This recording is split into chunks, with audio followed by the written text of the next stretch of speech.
umukecuru kugaragaza ibyishimo birahenze ariko turanezerewe cyane kandi ikigaragara ubuzima bwe bugiye guhinduka abana barwaye yabwaki bigiye kugenda butagaruka inyuma mbese muri make ubuzima bwe buhaye fondasiyo mbega ni amasaziro meza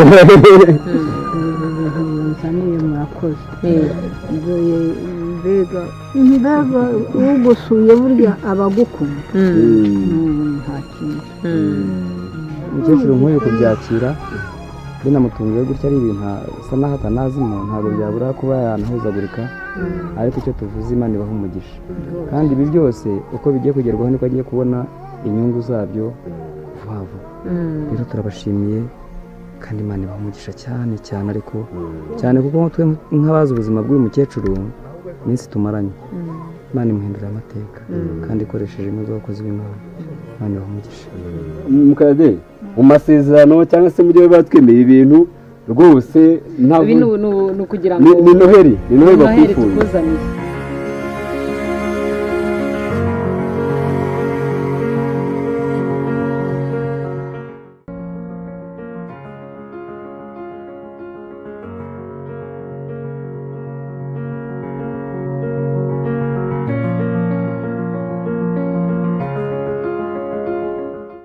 ntabwo twari buze gusa tubazaniye ibyo Airtel yabemereye gusa ko ku mpera y'umwaka abantu bagomba kwishima bakagira uko basangira n'abavandimwe n'inshuti niyo mpamvu mubona rero twaje dufite icyo twitwaje kugira ngo wenda papa ntabwo twari twamubonye ariko tugize amahirwe nabwo tumusanze mu rugo kandi dushimiye Imana uko twakiriye muri isi ameze turabona ko hari aho bigeze tunashimira na grand frere we cyane kuko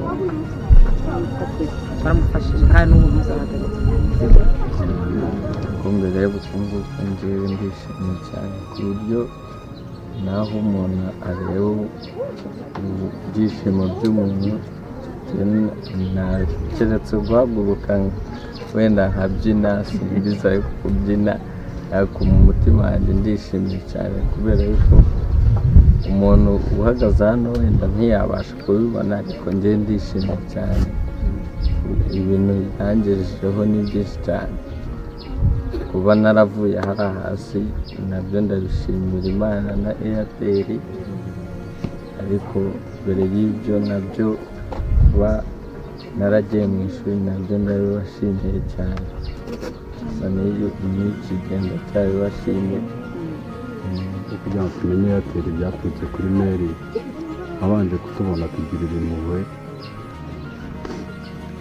anatugirira impuhwe twe tutabizi nyuma aza kutubwira ko yatuboneye umushinga nta nubwo twari tuziranye yaje kutwibwira nyuma aratubwira ati nzabashakira umushinga nawe ntabwo yari azi ko azawubona arasenga nanjye arambwira ngo nsenga ariko njye numvaga ntazi ibyo ndimo gusengera ibyo ari byo ndabyihorera navuga ngo Airtel itubereye umubyeyi itubereye igisubizo cya Mulisa itubereye byose ubundi ikintu umuntu yakabaye akora nakabaye nzafata igihe cyo gushimira Airtel nk'uko yatunejeje ariko mba mbitekereza mu mutima nkavuga nti nanjye ngize icyo ngira nkabona n'abayobozi ba Airtel nazashima nkashima ko Imana yarabikoze iyo narayishimye ariko na Airtel ikintu yankoreye n'icyo gutangaza njya mbwira abana banjye yabaye umwe mu bana banjye uvuga ni umwana wanjye ibyo ari byo byose mu bukene bwose uko abantu bameze icyo mfite numva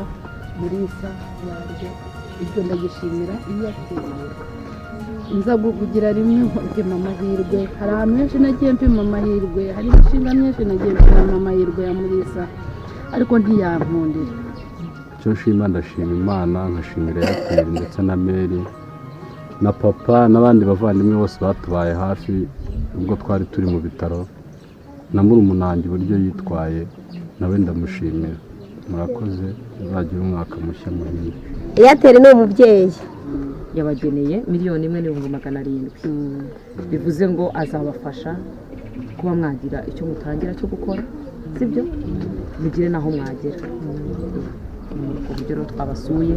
murakoze cyane. murakoze cyane. Ibindi nabyo ni ibyo kurya mu minsi mikuru.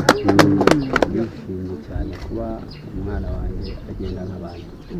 ikindi cya kabiri ni inkunga mu nteye ku buryo azagira aho itugeza nyina.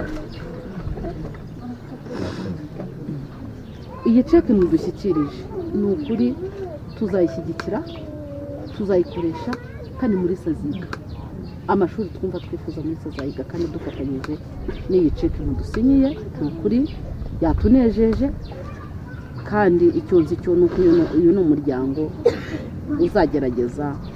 abashimiye rero. Eyateri ni umubyeyi. Eyateri ni umubyeyi.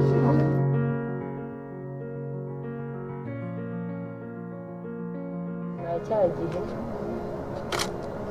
twagombaga kugaruka kubareba tukareba n'aho hoteli bigeze.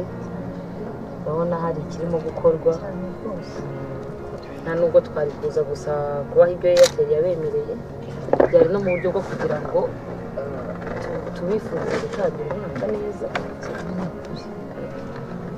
tukaba twabazaniye amafunguro bisanzwe, agatungo kugira ngo ukurikije ukuntu wari urwaye mbere, sibyo? N'ukuntu wumva ubu ngubu umeze, wumva bimeze gute? Umva ameze neza. Umva ameze neza. Gute? Ukuntu nagendesha. Wagendeshaga? Inda. Wagendeshaga inda? Mama basigaye agendera mu magare. Mu magare? Mu makana. Kandi urumva umeze neza? Urumva bigenda biza ku maguru? Bagukoreye iki kwa muganga? Haranguroye. Sitasiyo mama. Erebe. Erejante. Tutere mama sureme. Mepako mama. Bana mwese muri hano. Mbese murakuri. Turakorera Imana yacu. Turakorera Imana yacu. Iyi Mana mukorera mbese izabaye imbere. Imana yacu irahemba ubukire icyubahiro n'ubugingo buhoraho. Mbese twabikuye mu migani 22 umurongo wa 4. Inzo nanjye dukorane, ngwino nawe dukorane, izaduhembera hamwe, itujyane mu ijuru. Amen. Yewe biba byandenze. Mu mitangirire ye byari ibintu bikomeye, ariko Imana yagiye tuba mu ruhande yabashyizeho. Mwagiyeho hari n'abandi babanje, kuko kuva mu mezi y'9 tuba kwa muganga imyaka 9 arayigize n'amezi 7. Icyo gihe cyose tuba mu bitaro, twazengurutse amavuriro y'iki gihugu. habaga ahitwa ku Kigeme, tujya ahitwa ku Kitabi, tujya i Butare batwohereza kuri Faisal twohereza ku Nkuru Nziza batwohereza i Gahini tuvayo tuzi Kanombe, aho tumara umwaka, aho tumara amezi. Kanombe nibo batwimuriye Gatagara. Ubwo ayo mavuriro yose rero kwari ukugurisha karima, twasigaye gusa nyine Imana nuko yabashyizeho muzajya muturengera. Yari ameze nk'ikirere, izosi nta rugingo rwe na rumwe rwari rufunze. Warateruraga izosi rikagwa inyuma rikagaruka rikajya, yagendaga arambitse gutya utamwegura nyine cyetse kumwegeka. Mu murima twajyaga guhinga tugacukura ikinogo tugakikiza ibibagara impande nk'ibi bishakwe kugira ngo yigame tugatindikira naho. Ariko bisaza rwose ni ukuri Imana ibaho umugisha mwinshi, igisubiza aho mukuye. Ingororano zo zirahari murabizi, ariko ubundi urabona ko ibyo kwicara ntibyabagaho. Ubwo rwose ibikomeye muri make byararangiye. Airtel, umuyoboro wa telefone zigezweho